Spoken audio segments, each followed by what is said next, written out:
तमाम जो सरकारी जो एजेंसियों से जो संधि हुआ है, अलायंस हुआ है, एनडीए क्या बोलते हैं, ईडी, आईटी, सीबीआई, एगो गोदी मीडिया, ये सबसे अलायंस करके अब सरकार नहीं चला सकते। सरकार इतनी बड़ी हो गई कि अब जो है दबाव बनाया जा रहा है, राज्यपाल गवर्नर सब पे इतनी भ्रष्ट हो चुकी है, बड़ी थोड़े होती है।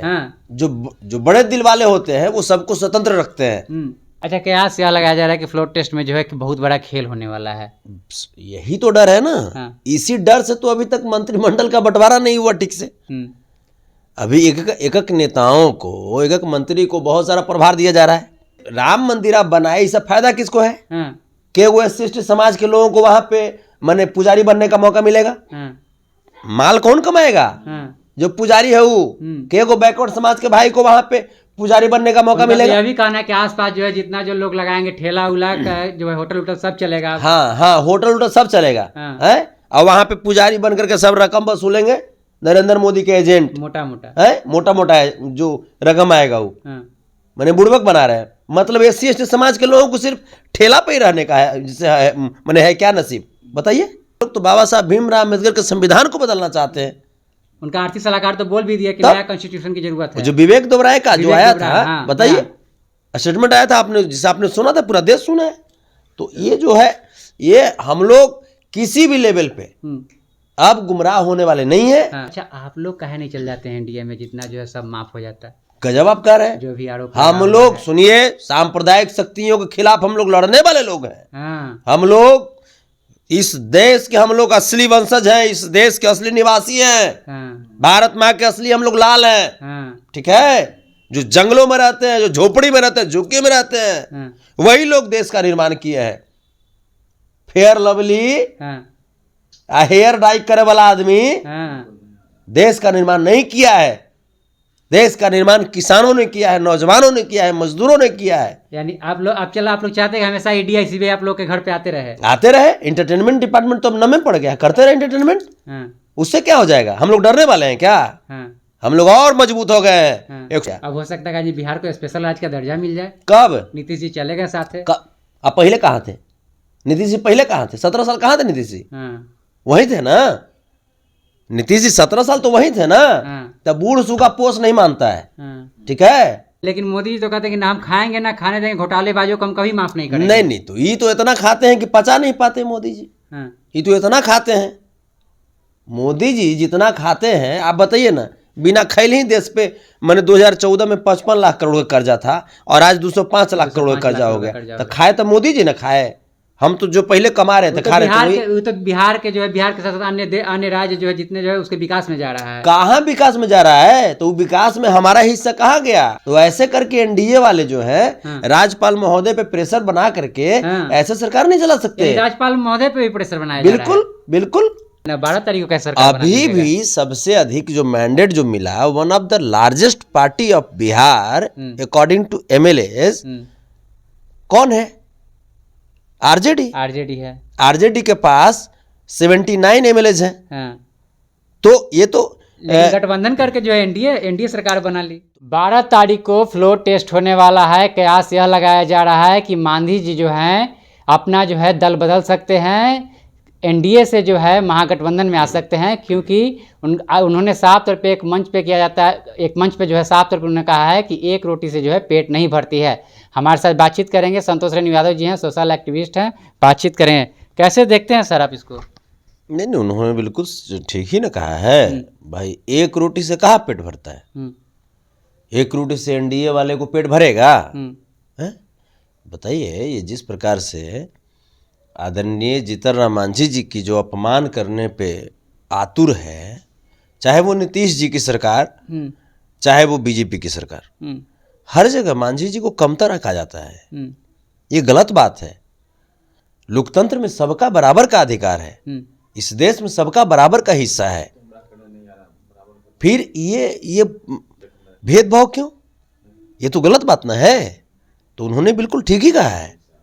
मांझी ने बिल्कुल ठीक कहा उन्होंने। अच्छा, आप लोग स्वागत कीजिएगा मांझी आप लोग के साथ? वो तो हमेशा हमारे गार्जियन रहे हैं, अभिभावक रहे, हम लोग हमेशा उनके साथ रहे हैं। हमेशा सम्मान ही मिला है इधर से।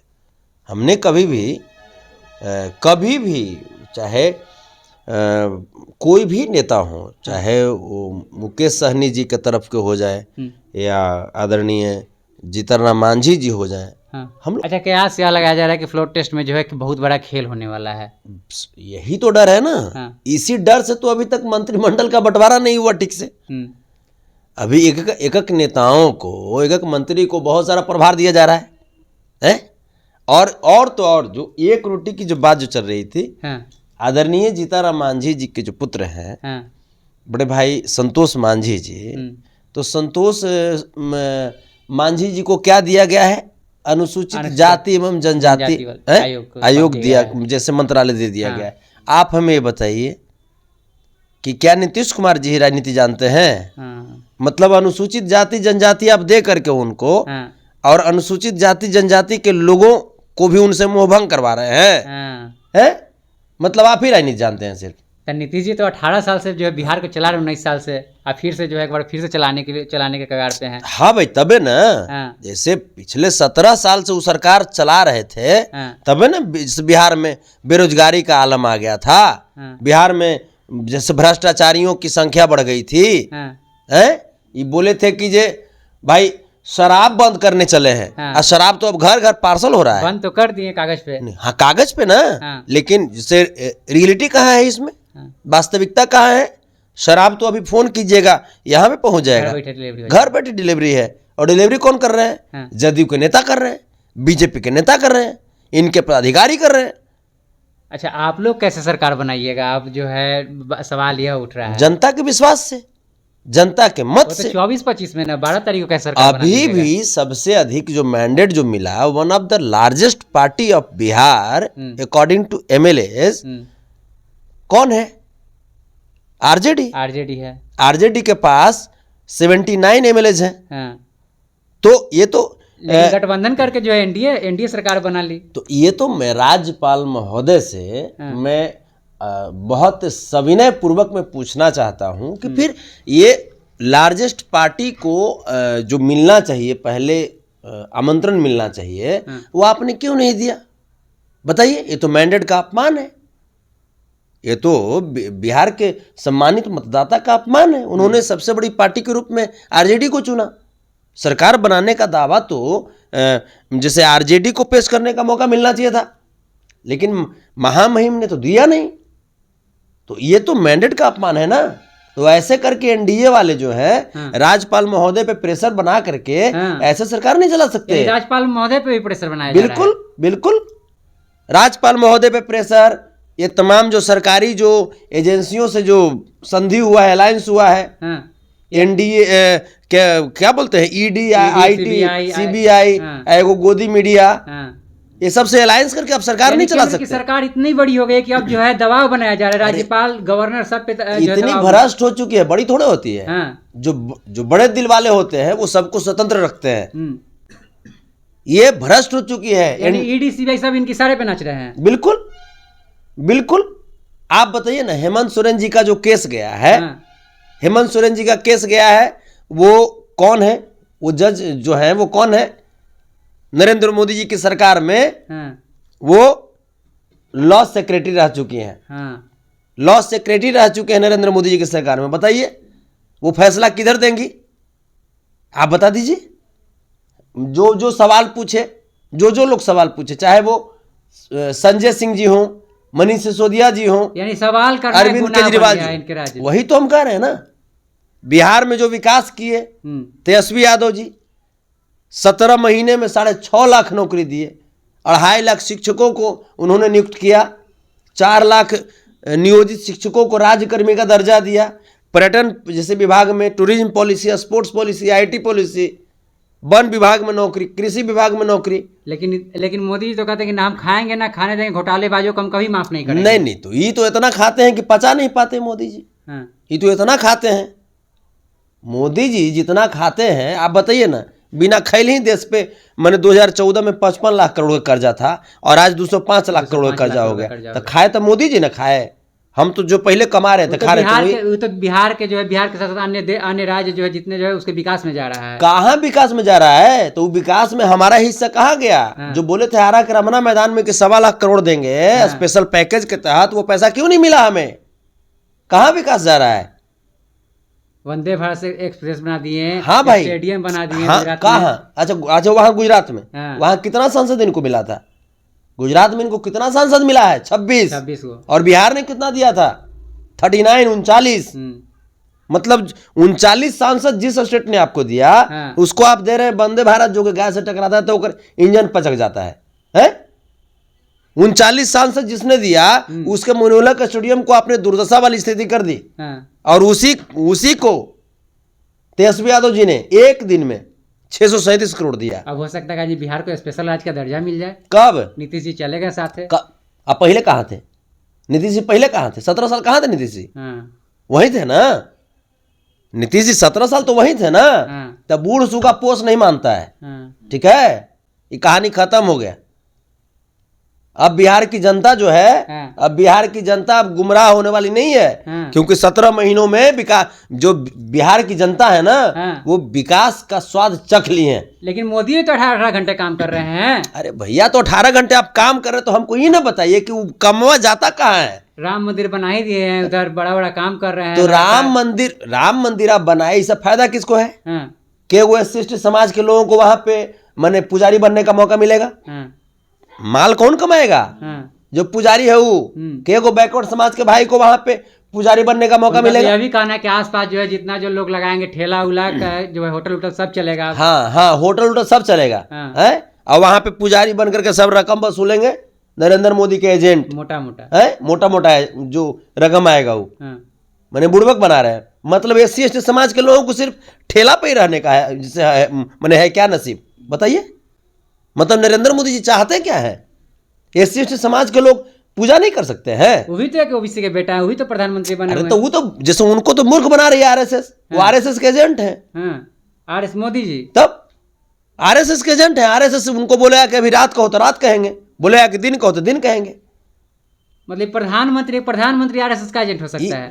ये लीजिए, जब प्रधानमंत्री प्रचार मंत्री बन सकता है तो RSS का एजेंट नहीं बन सकता है। जदयू के साथ जिस प्रकार से इनकी डील हुई थी पिछले बार भी आए थे खूब बढ़िया से, खूब सगरों घूम करके। जैसा एक प्रधानमंत्री जितना जदयू और बीजेपी के गठबंधन में प्रचार किए हैं, ये प्रधानमंत्री का काम होता है। और तो और वोट का तो प्रचार कर ही रहे हैं, वोट मांगने के लिए। ये जियो का प्रचार करना शुरू कर दिए। ये प्रचार मंत्री ना है। अच्छा, आप लोग काहे नहीं चल जाते हैं इंडिया में, जितना जो है सब माफ हो जाता है? गजब आप कह रहे हैं। जो भी आरोप हम लोग सुनिए, सांप्रदायिक शक्तियों के खिलाफ हम लोग लड़ने वाले लोग हैं। हम लोग इस देश के, हम लोग असली वंशज हैं, इस देश के असली निवासी हैं। भारत माँ के असली हम लोग लाल हैं। ठीक है, जो जंगलों में रहते हैं, जो झोपड़ी में रहते हैं, झुग्गी में रहते हैं, वही लोग देश का निर्माण किए हैं। फेयर लवली हेयर डाई करे वाला आदमी देश का निर्माण नहीं किया है। देश का निर्माण किसानों ने किया है, नौजवानों ने किया है, मजदूरों ने किया है। यानी आप लोग चाहते हैं हमेशा ED ICB आप लोग के घर पे आते रहे। एंटरटेनमेंट डिपार्टमेंट तो नमे पड़ गया, करते रहे एंटरटेनमेंट। उससे क्या हो जाएगा? हम लोग डरने वाले हैं क्या? हम लोग और मजबूत हो गए हैं। 142 करोड़ की जनता अब देख रही है मोदी जी के इस अत्याचार को, NDA की इस अत्याचार को, इस भ्रष्टाचार को। बताइए ना, नारायण राणे के यहाँ क्यों नहीं जाता है? ED क्यों नहीं जाता है? अजीत पवार के यहाँ क्यों नहीं जाता? भी पहले आरोप लगा था, मिल गया तो धुला गया। अजीत पवार के यहाँ क्यों नहीं जाता? हेमंत बिश्व शर्मा के यहाँ क्यों नहीं जाता? मैं जिस महाराष्ट्र में देश की सबसे बड़ी घोटाला, व्यापम घोटाला हुआ था, क्यों नहीं जाती ED वहां पे? पटवारी घोटाला में क्यों नहीं ED जाती?